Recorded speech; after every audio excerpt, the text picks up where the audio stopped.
Are you ready for an open discussion with the best of the best and the best of what's next? Welcome to the Tony DUrso Show. Join in on a great conversation today with some of the world's great influencers as they showcase great advice and techniques that made them the game changers they are today.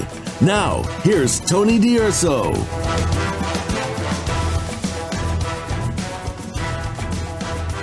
Welcome. Thanks for hanging out with us today. We're going to chat with someone at the top of their category, whom I call an elite entrepreneur. We're going to talk about simplifying estate management with Jonathan Fishbeck. Now, there have been times in my life when I had to pick up the pieces and I didn't know where to start. For example, when my mom died, she had a trust and my brother was a trustee, but nothing was organized and it turned out to be a mess. And then I inherited the task and I did the best that I could. I had to pick up the pieces, and I've seen this chaos in friends and family who've left a disorganized pile. I mean, you don't really think about this until maybe near the end. And if you've been through one of these, you know what I'm talking about, and I don't have to paint much of a picture. And while we're at it, this is all about helping you and your friends turn your vision into reality. You know, we want to help you get everything in your estate properly set up for what we call the inevitable. Meet Jonathan Fishbeck.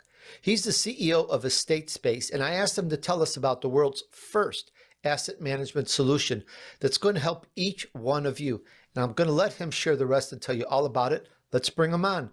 Hi, Jonathan. Welcome to the Tony DUrso Show. Hey, Tony. Pleasure. Thank you for having me here today. Thank you. The honor is mine. And we're all looking forward to learning more about how to simplify estate management. And I guess perhaps we'll take it from the top and let's start here. What's your backstory? Tell us all about it. Yeah, so pretty interesting story.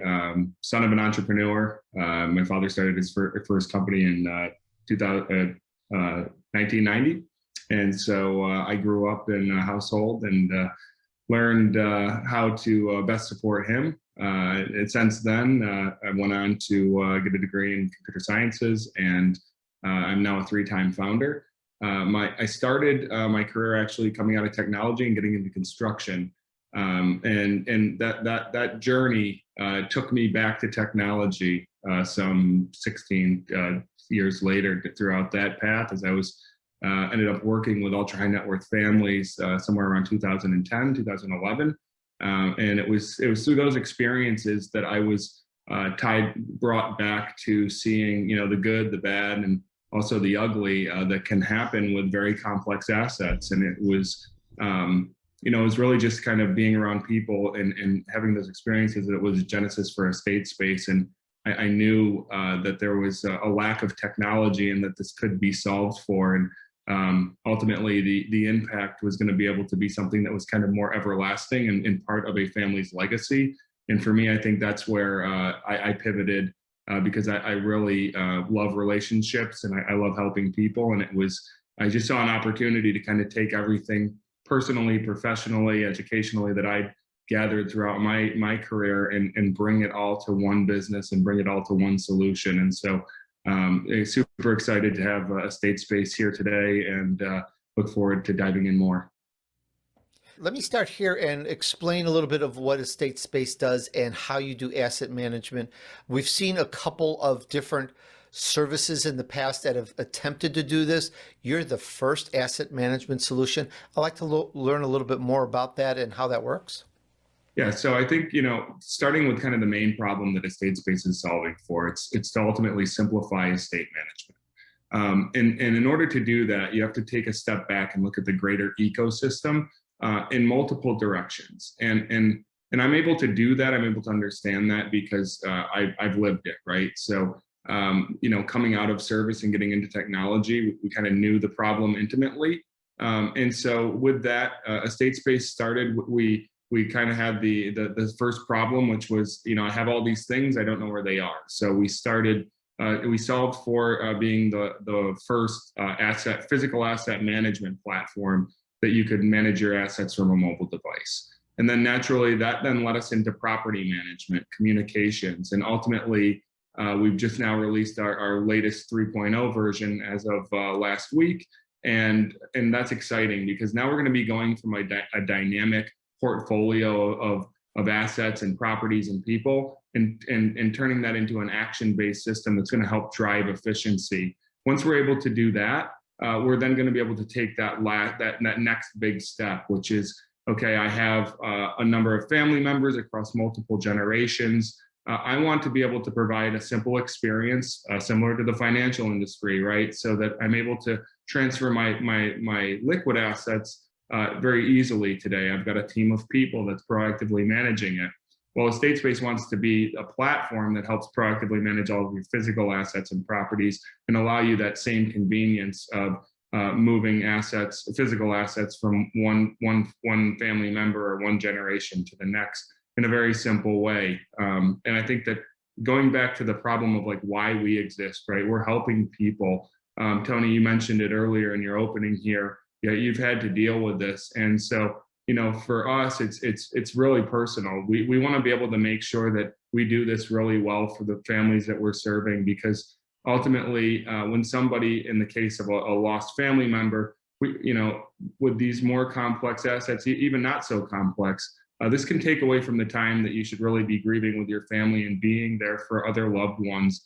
And so I think that's what hits home the most with us. And one thing that I really love about what we've been able to build over the years here is that everyone in our company cares about that. All of our partners have experienced that. So we've been able to do a really good job of surrounding ourselves with like-minded affiliate partners and providers, ultimately, kind of telling that story and living that story in a way that really just transcends through everything that we do. And for us, I think that's the most rewarding thing that we've been able to accomplish here.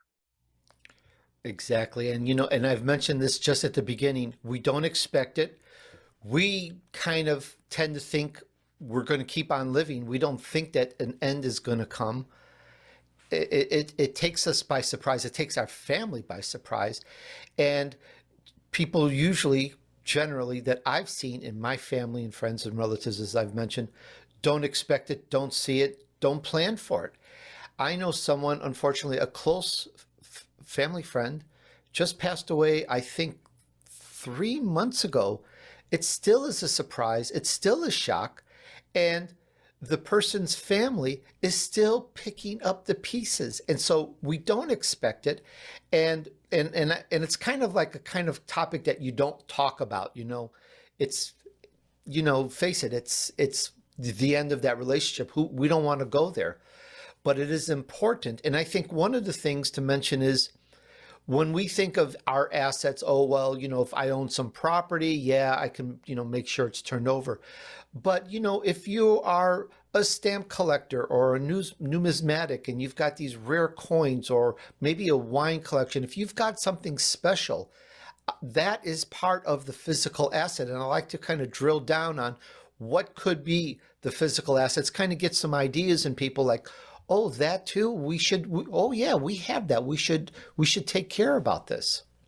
Yeah, I mean, so I think when it comes to assets, right, we all care about our things maybe more than they might be worth. They all mean something to us, maybe more than they mean to somebody out on the outside. And so, it's that legacy. It's trying to bring those things into focus and then allow the transfer of those things in a very simple way. And I think that with estate space, where we're different and where we're going to be able to shine for our clients is that we have that profound respect for service. So we're a technology platform. You don't realize it, but even just your average home, each room can have dozens or hundreds of things in it, right? And so our approach has always been that technology is great, but it takes people to make it really special. And so with estate space, we've partnered with other service providers that can provide that type of support, whether it's a complex operation or it's simply inventorying all of your things. I think, when we think about, how do we want to capture our assets? Well, first we want to just get them into a system, right? And then from there, we can then start to look at, filling in more information about them, leaving somebody a note or a description of what this thing is in a way that is meaningful to the family. And I think it's that type of experience that's ultimately going to drive families to, one, wanting to have something like estate space, and then two, being able to know that that thing that they have, they're taking care of it. It will then be taken care of. So when we talk about like, the generation to come, there's a peace of mind for the generation that is, right? As we all reach like an older age, we start to have children of our own. We start to realize the importance of setting them up for success. And I think some of the statistics in this area are quite alarming, right? When it comes to being able to pass wealth on to the next generation, only 40% of people succeed in passing on a positive wealth to the next generation, even if they had that. And so, there's all these, I mentioned the ecosystem earlier, we have all these great service providers that are out there already that exist that want to help people. And so Estate Space is that centralized platform that's going to allow all of these people to come together in a very logical, simple way and allow them to ultimately serve that family or that business, right? Or the individual who has estate space as their centerpiece. And so I think when you start to take a step back, I think that's what makes us special, right? I tell a lot of people that there's great technology out there, but ultimately it's exclusive. It does one or two things and it excludes the other people from being able to do the things that they need to do. And so, with Estate Space, we feel that, we tell people we're an inclusive platform. We've thought about all these people in that ecosystem. We ultimately want to serve our client the best way possible. And that's also thinking about the people that serve them as it might relate to the things that our technology is managing for them. Jonathan, is this like a platform or system that's online where the owners would put in their information, categorize it, record it, and then as changes are made, they can go in and update it? Is it something like that where then it's well monitored, so everything is well recorded that way and kept track of? Yeah, no, that's exactly right. And we also, when you start talking about all of these other providers or services that might need to be had on that asset, we're talking about the most important thing, which is data security for the families, right? So some things might want to be private, other things they might want to share. They may need somebody to come in and look at something for an appraisal remotely very quickly, and so their access may be limited. But yeah, that's exactly right, Tony. Ultimately, we want to allow these families to basically digitally manage all of these things. We are cloud-based, and we have both a web-based and mobile application. But I think the key for us is that we really understand the permissions. Some things might be by invitation only. And so we've really, I think, done a really good job of listening to our clients and understanding what their needs are, and then building a system to not only support their needs today, but looking as we build into the future to support where they're going, right? Because a lot of times with platforms, it's a big transition for a family or for a family office. And it's going to mean a commitment, and smart family offices want to make a commitment that is going to grow in the direction that they're going. And so I think that that's one of the nice things about what we have as far as our path forward is it's a robust path, but ultimately it's in the direction of where our clients want us to go. And I think that for us, it's reassuring. For them, it's reassuring, and it creates it fosters a good relationship right from the start. We're talking about simplifying estate management with Jonathan Fishbeck, and you can find him at estatespace.com. That's ESTATESPACE.com, estatespace.com. Jonathan, you mentioned something about appraisal and allowing people a temporary access to go take a look, and I think that's critical and vital, because we may have no idea that what we have has any worth or value, or it may have a far more greater value than we think. And to be able to allow someone to come in and give it an appraised value or whatever range, I think is very vital. We can actually then see the value of our estate that way. And so you're saying we can allow a limited access to someone to investigate something and perhaps give a dollar mark or a dollar range or a value on it, and then no longer have access, something like that? No, that's exactly that's exactly right. And when it comes to, if we take a look at it through a financial lens, we started off as financial technology because we're trying to manage all of the physical assets. When you look across the category of fintech, we're managing money really, really well through technology. But we are not doing that when it comes to our physical assets. And so we live in a very reactive world when it comes to how we manage our things. And, that was the kind of the paradigm shift that we wanted to take in moving to a proactive environment. And so, when it comes to assets of a certain amount, yes, I might want to get an appraisal, and I'm going to want that appraisal to I want all the documents right with that asset. I want all the maintenance history with that asset, because that then drives the value. And so we really want to help our clients ultimately take assets that may be depreciating and have them start appreciating. And it's something that is it's easily accomplished. And that's something that we just want to facilitate, right? If you're taking care of your things, you're recording that care, you're getting an appraisal. Appraisals have a shelf life. So making sure that when that appraisal dies, you get another one. We're not talking about thousands and thousands of dollars, Tony. We're talking about some assets that need appraisal might be $75, but that appraisal is then binding for 3 years. It's federally recognized.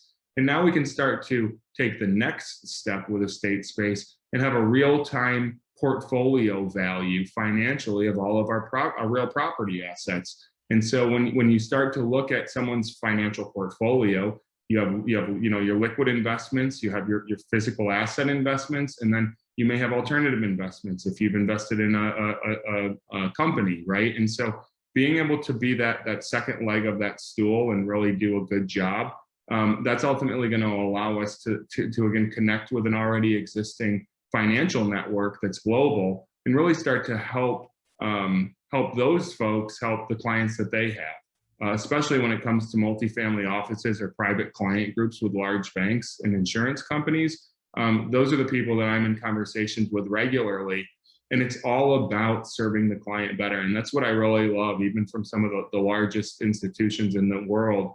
They're doing things for the right reasons, and that's making it very easy for estate space to align with that.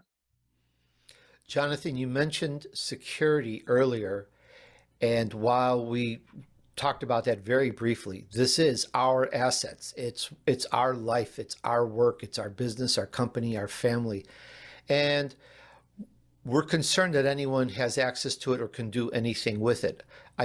Now, we would put copies of information, perhaps deeds of trust and so forth, but not originals, of course, because it's digital. But still, we don't want other people to break in, and we have a concern about security. Can you tell us a little bit more about how watertight and secure this is? Yeah, and I would say that security should be everyone's most important point, right? These are very sensitive points of information, and we want to make sure that they're safe.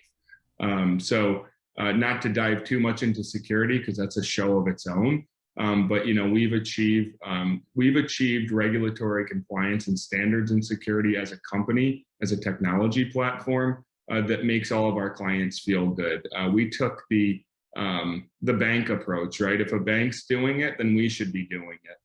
There's some things that we are probably taking a further step on because, say, we have personal preferences and we might have a special condition and medical information. So we're also on a path in the next, I think, by the middle of the summer to become HIPAA compliant as well.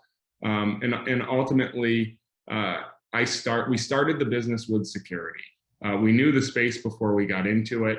And so in addition to having all of that and being your compliance, we have security by default, or secure convenience, as we like to call it. And when you think about that, you're talking about like the left and the right wing when it comes to security and convenience. And so, well, how do we do that? Well, it's a bring your own device platform. So someone can bring their own device, they can download the application, they can get on their computer. But they can't use our application if they don't have a most recent device, or if they don't have a more recent operating system. And the reason for that is because operating systems update because they are becoming more secure and fixing problems. In addition to that, we understand where applications are let's say, under siege the most. And so we have cybersecurity solutions built right into our platform, as well as a dedicated team, 24/7 monitoring, responding.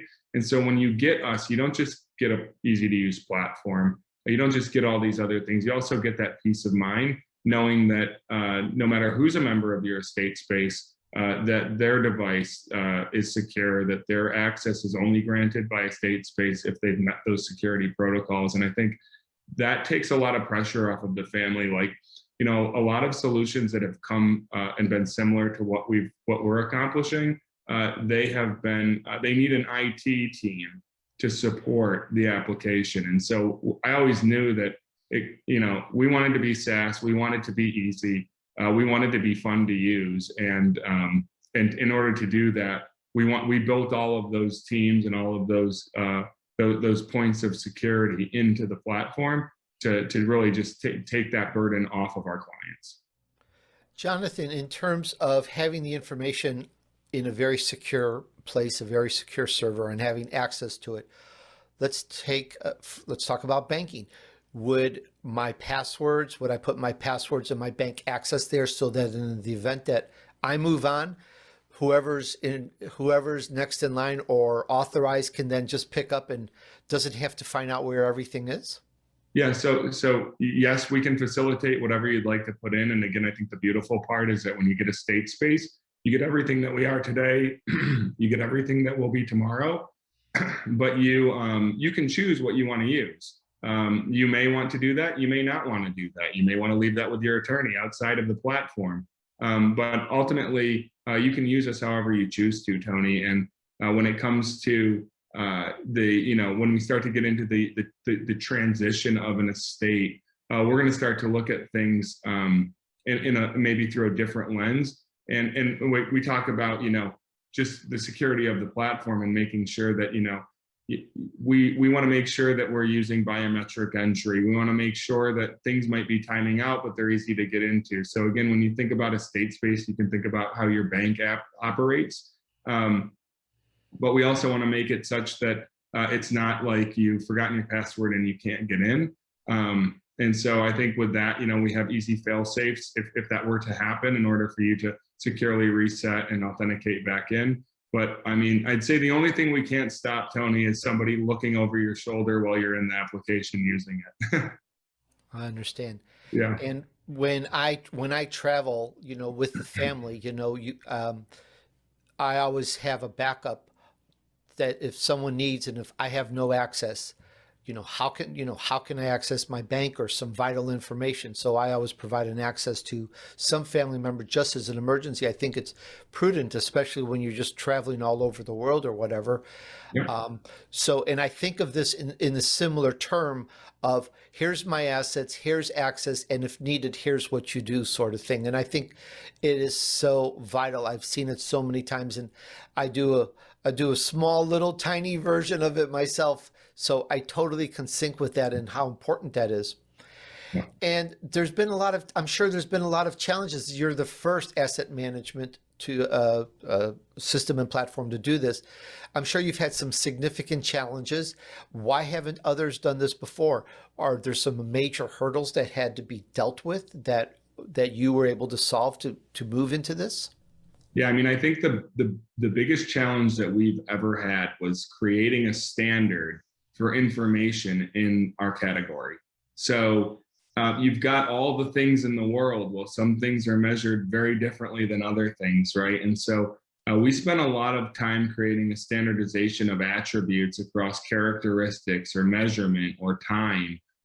Some things expire, some things don't, right? And so how do we standardize information, and how do we create an environment that's dynamic enough to be able to handle any asset in the world? And we've been able to do that, right? And so that was probably our first, that was our biggest challenge. I think that the other challenge is that when it comes to management in general and any given operation, the other challenge is that there's always a breakdown of communication or a lack of transparency. And so, when you start to talk about a lack of transparency, what you're talking about is a major concern for someone's privacy. And so we took that to heart, and we've created our own communications, our own way of talking about something within the context of that something, such that there is no information loss. So I think, when we step back, like as a 3-time founder, one of my challenges has always been, I wake up every day, I have to check 3 or 4 different applications. I'm using 20 different mediums to communicate and do my job.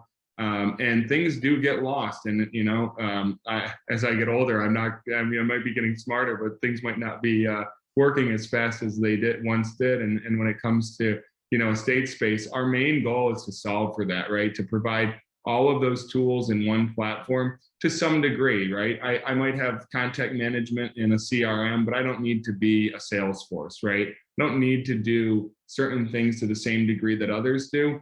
But what I do want to do is provide an experience where you can go into a estate space, you can go to my home, and you can see all the things that might pertain to your life for that day or your business. Because ultimately, our goal is to become a complete business operations platform, and that's where we're headed over the summer. And for us, I think that's most exciting, because when we start to talk about we start to solve this problem, and now we have this platform. Our main goal is to give people back time, right? To reduce administrative burdens, to make people more efficient. Maybe not replace people, but let people get more things done that drive in the direction that someone wants to go. And so, going back to that ecosystem, I started pushing a broom when I was 22 years old, and so I have a respect for everybody across the team in order to accomplish a goal. And so we've really looked through those lenses and tried to make estate space work in a way where it would work for anybody at any level within an organization or across the family, because ultimately we care about their experience, and we want to give back, again, that time and that money. We want to give that back to everyone that's using our platform. Jonathan, we're all entrepreneurs and business owners here, and we're always looking for information, advice, and so forth, anything that could help us take our business to the next level or help us avoid pitfalls that we may not see right now. It's like we all need that mentor. We all need that help to help us. And you've had multiple businesses. You've said 3, and you've also said you were sweeping floors in your early 20s.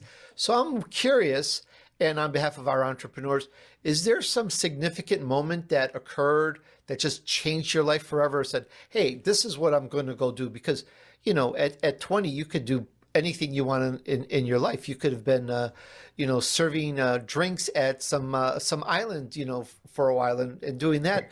But you went into business and creating business very successfully. So what took you down that route? For me, I think that the turning point happened at a young age, Tony. I think that I knew very early on that I wanted to be a founder. I always have had a driving force to want to change the world.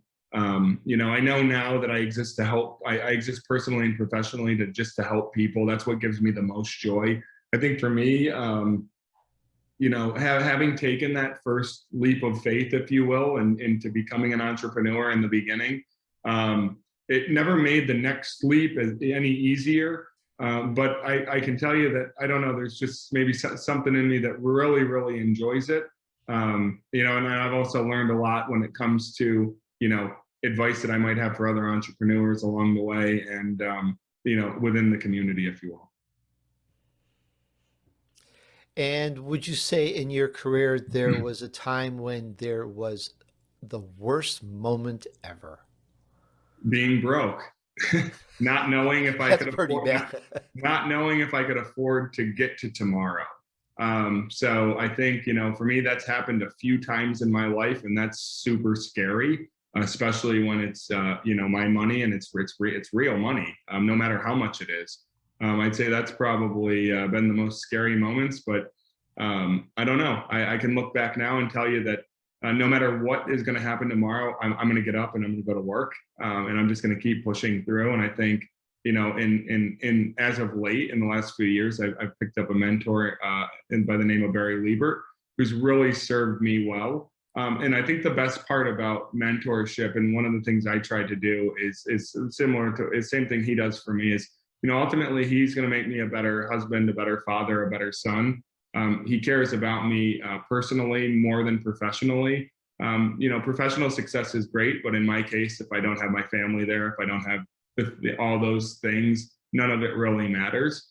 And I think that's, similar to where I now come from. I love to be able to give back I love to be able to provide that same mentorship back and giving back to that community. And I've found a lot of success getting advice from people that have been in my space doing what I'm trying to do prior to actually me doing it.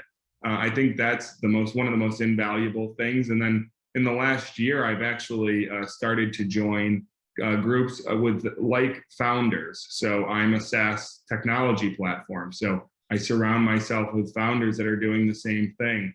And I love that I learn more from those two groups than I ever could. Hopefully I give something back that's of value. But it's for me, it's those two things combined that really allow you to have a much better chance of being a successful entrepreneur. Because Tony, we all know the numbers are against us. Speaking of that, Jonathan, are there any challenges that you're most worried about facing in the future? I'd say I'd probably say that people would be my biggest challenge.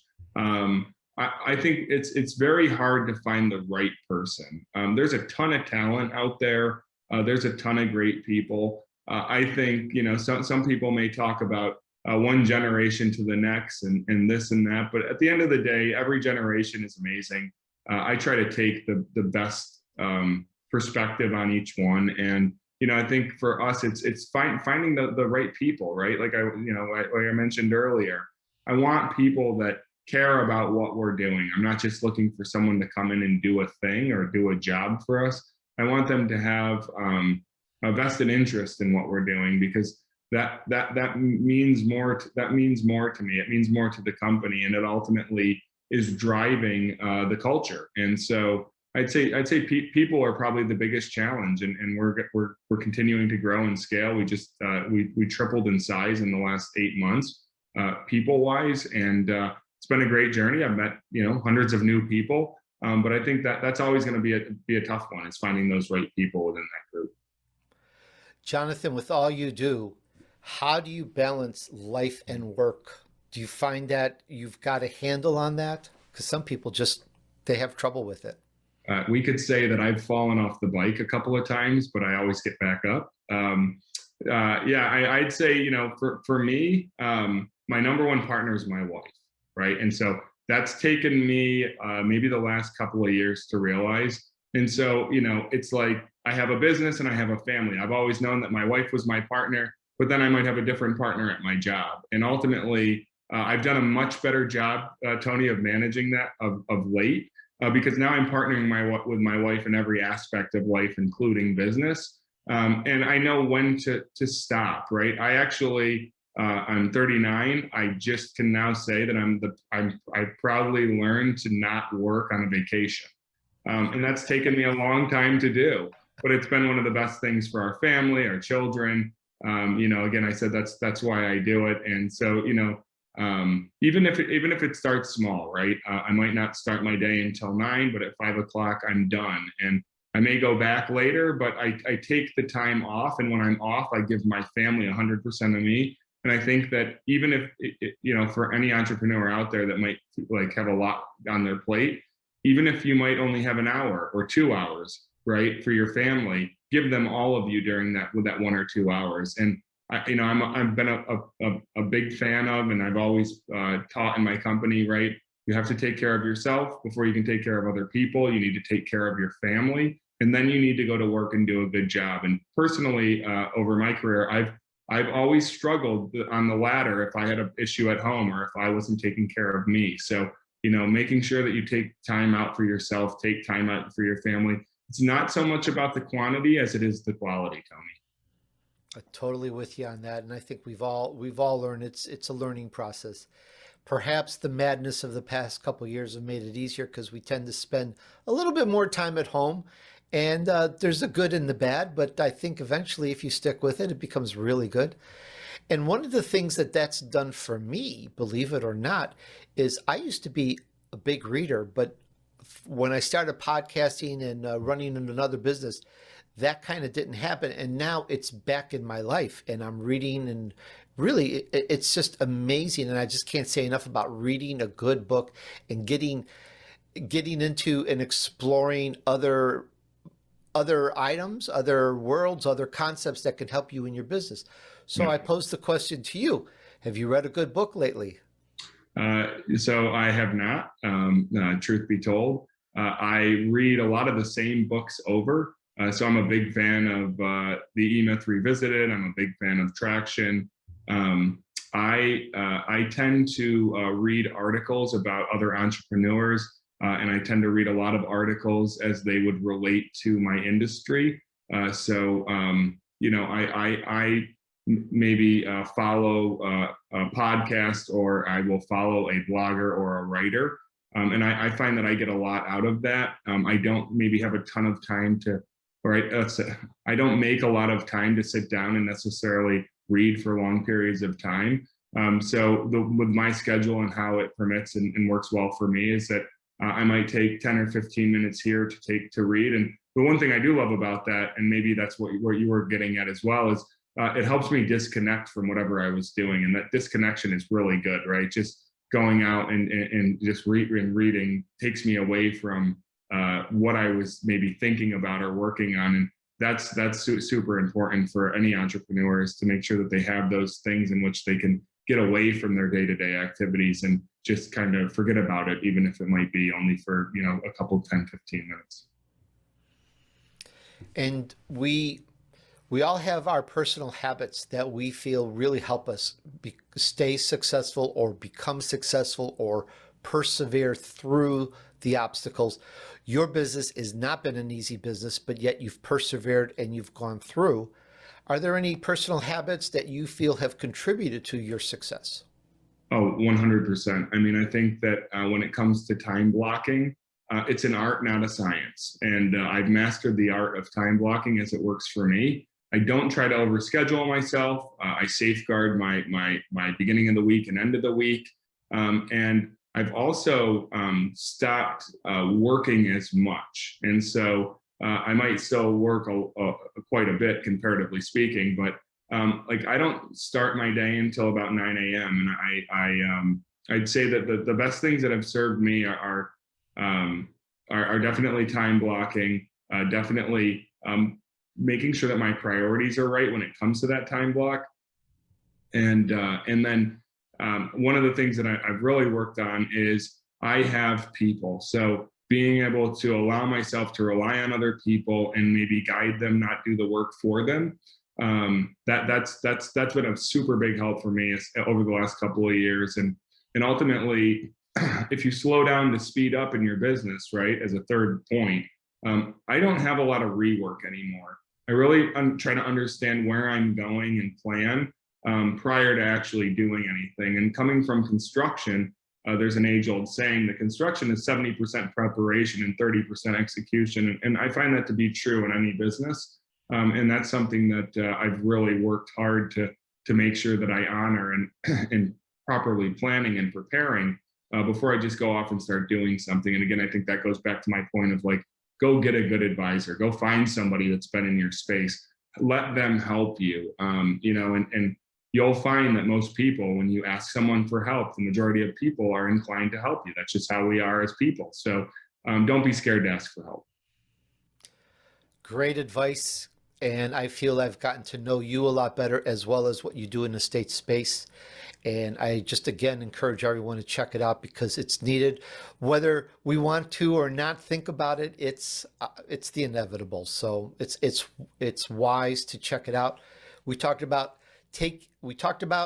simplifying estate management and just really taking that understanding to another level. We spoke with Jonathan Fishbeck. You can find him at estatespace.com. Jonathan, I found this very enjoyable to learn more about you and your company. Thank you so much. Yeah, Tony, thank you. It was a pleasure, and the honor's mine. Hey, thanks for hanging out with me while I featured an elite entrepreneur who took his vision to reality. We talked about simplifying estate management with Jonathan Fishbeck. He has such a great story. He saw the need and he filled it with the world's first asset management solution. This interview says it all. And I've said this before in the interview, it's so needed and vital today because you just won't be able to find any information such as this easily on your own. when that time happens, when that time comes. We talked about the main problem that they solve in asset management, how the system works, how you can solve the management problems that you may inherit someday or your loved ones may inherit. It's not a problem until it happens to you, and then it gets very real, very quick. And we got to learn more about Jonathan as a person, his habits, his routines, how he balances his life and work, and some really good points here. What resonated the most with you? I want to tell you also that I appreciate so much that you listen, and I look forward to your tuning in again next week. And please remember supporting the show with a nice review on Apple Podcasts. I really appreciate that. And oh, of course, I say this all the time, please share this with a few friends because friends help friends. This is what it's all about. All right. Please use this and let's help you move on your journey to success. Thanks, and remember, just take action. Success awaits those who persevere and remain steadfast despite the odds. Sow good seeds, do good deeds, and join me on the next episode of The Tony DUrso Show.